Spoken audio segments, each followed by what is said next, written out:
Welcome to another episode of the Rising Anime Podcast. Today we'll be talking about the new Black Clover chapter 264. In the beginning of the chapter 264, Notch is talking about the strategy on how to approach the enemy in the Spade Kingdom. Notch then tells everyone that he can only take a small group of people and the rest will have to enter from the outside. Jack then says that the captains will obviously go first. Yuno then interrupts, asking if he can be part of the group that gets to infiltrate from the inside. Jack says, why take someone who has already lost to the enemy once? Yuno then reveals his true identity, and everyone is shocked to find out that Yuno is a royal of the Spade Kingdom. Jack says that is now another reason why not to take him and trust Yuno. Yuno then responds back that he knows he and his captain are not trusted ever since the elf incident. Yuno then continues to back up the captain by saying that Xenon came to kill all of the Golden Dawn members, but vengeance prevented that from happening and is the reason why he was taken away, while half of the Golden Dawn is still alive. In the last page we can see that Noelle has woken up, and before her are the remaining elves. And that's it for the chapter, but I do have a couple of questions. One of them is, will Yuno have a chance to defeat Xenon, and will just having more mana be enough? I don't believe that Yuno having more mana is going to be enough to defeat Xenon, which he has 2 attributes and Yuno only has 1. Now, it was shown that he was powering up his fairy. Whether it's powering up for the 3 days that Asa's going to be training, we won't know until the chapter comes out, but I still don't believe that it's enough to defeat Xenon. Gio, what do you think about Yuno's fighting style, and do you think it will be enough to defeat Xenon on a one-on-one? I mean, one thing's for sure about Yuno is he's got power, especially with the Alpha side.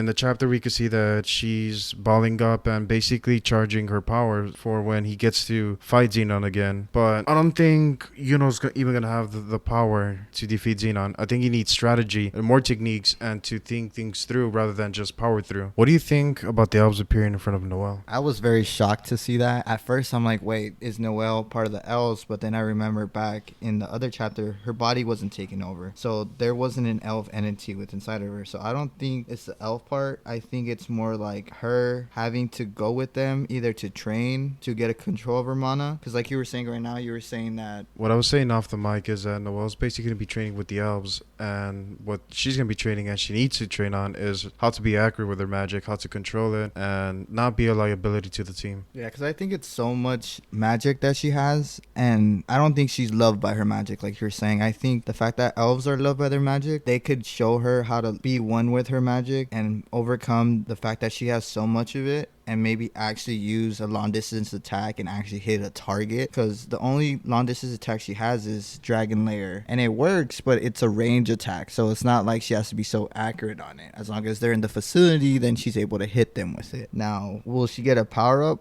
Hopefully through this, and hopefully the elves train her enough so she could be able to use her magic fully, because with all the power-ups and everything that's going on, she needs a power-up also. Her, Yuno, and all the Black Bulls really need a power-up, honestly. No, and I think the captains as well, because there's no way the captains are going to be able to do anything to the Dark Triad. Yeah, the captains can't even hold anything against Asta, in my opinion, either. Even with, let's say, without his arm, when he got taken over by the devil on his arm side, even then Asta was still way more powerful than all the captains, in my opinion. Yeah, and he was able to defeat Lucifero, the devil. Yeah, and being able to defeat the devil is a big accomplishment on Asta's part, even though it was a team effort. So with this, the last question now, do you think in the 3 days that Notch is going to be training him, do you think that Asta's going to have the ability to stop all the devils from unlocking and the world ending? That's a hard question. I don't think he's going to defeat all the devils. He's basically going to be there to deal the last blow as always, and everybody else will basically be there to hold the other devils from interfering. Yeah, and I agree. And with that, we're going to conclude our episode for today. Like, comment, and subscribe on this video. Thank you for listening and tuning in today.